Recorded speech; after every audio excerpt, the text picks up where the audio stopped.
Good morning, everyone. Welcome to 8 West.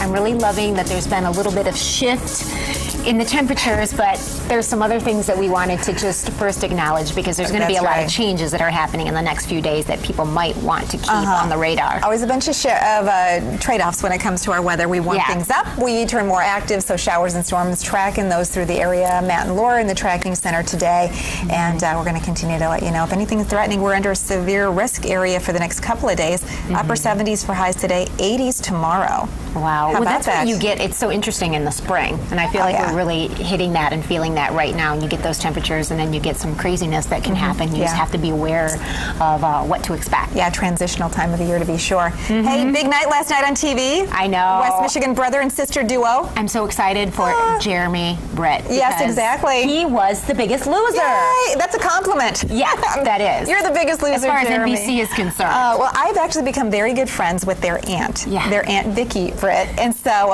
along the way, I just have sort of felt like I love The Biggest Loser anyway, but I really have felt as though I'm even more so connected, even though they're from West Michigan.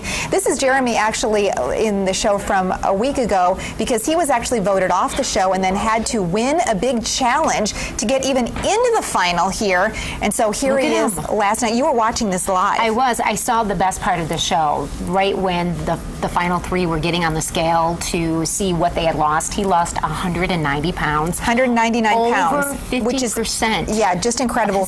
He lost more than half of himself, which is just incredible. A guy who, you know why he went on The Biggest Loser, Rach? Why? Because his friends would invite him to go to Lake Michigan, and he wouldn't go.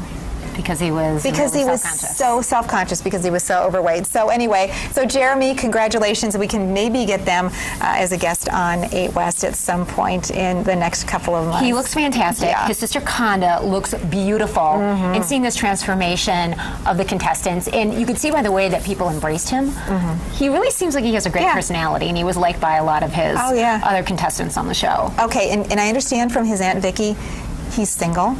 Just turned 23, so ladies out there, he seems like a super good catch. He works at Fifth Third Bank, so he's had kind of a lengthy time off from work. Well, I'm glad he works at a bank because he just won $250,000, and I'm sure that he's going to have a lot of other financial opportunities, perhaps endorsements coming up, speaking engagements. Book deal, maybe?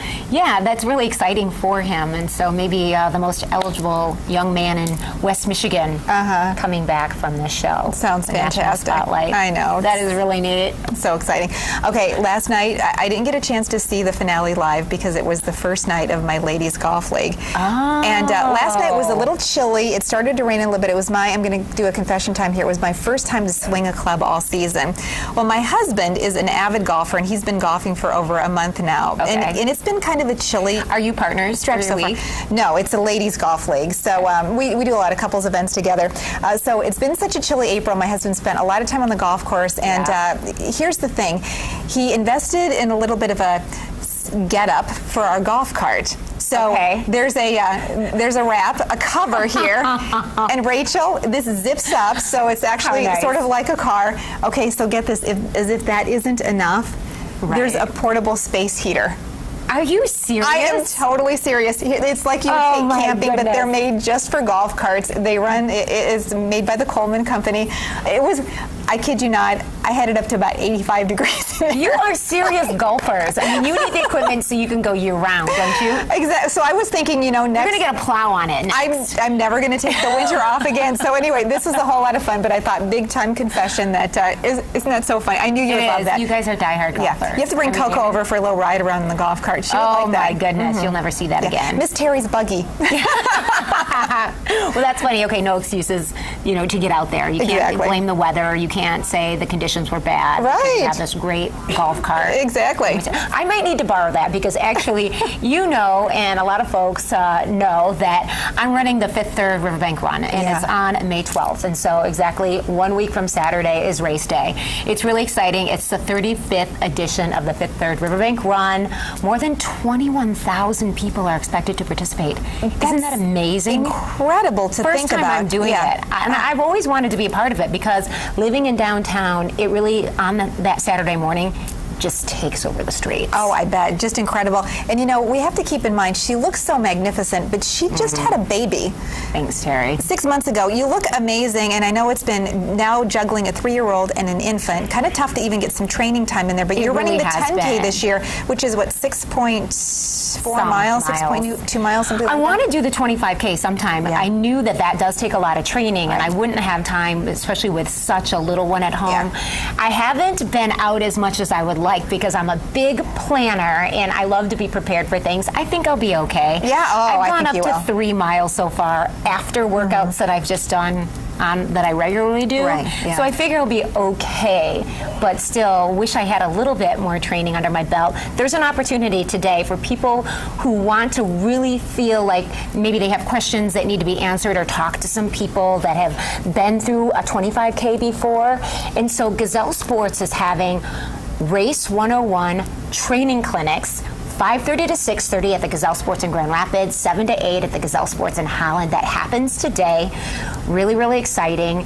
And other great things happening. A 5th through junior, May 9th, Rogers High School, so people of all ages can get involved with this really huge community event. And so it's been really neat to talk to others. You know, it seems every day I run into someone that's doing some training or saying, I'm walking, I'm rolling, because this involves wheelchairs as well. Absolutely. Or I am, you know, taking part, I'm volunteering in this really big community event. And Laura Velasquez doing the 25K, running for Paws with a Cause. A lot of community-based community fundraising going on too. I need some music. I need some music suggestions because I have to put a playlist together to help me run. If you have any great ideas for very motivational music that I can put on my iPod, let me know, because that is going to get me through. Oh, I remember how that is. I do remember that, exactly. Music can motivate. Motivational music. Okay, so let's talk a bit about what's coming up on this hour of 8 West. There's good news out there. That's right. For veterans who've returned home and are looking for a job, last month the jobless rate fell once again. Well, today we're talking with our staffing experts about why employers should hire veterans, and we'll talk about a couple of important upcoming job fairs you need to know about. And then we're talking about your yard and enhancing your landscape with materials like stone and mulch. They're much more than just decorative. We'll talk with Harder & Warner about what options that you have out there. And we'll sit down with David Carrier to talk about estate planning, specifically today about the inheritance you leave behind. You have to think about what could happen in your future. Oh, I know. You don't like to think about it. We have to plan ahead. I always love to see how he brings props in, so he makes it easy for us to visualize the important parts of his lesson. The Smurfs and the Barbies, they really do help illustrate the story. Yeah, absolutely.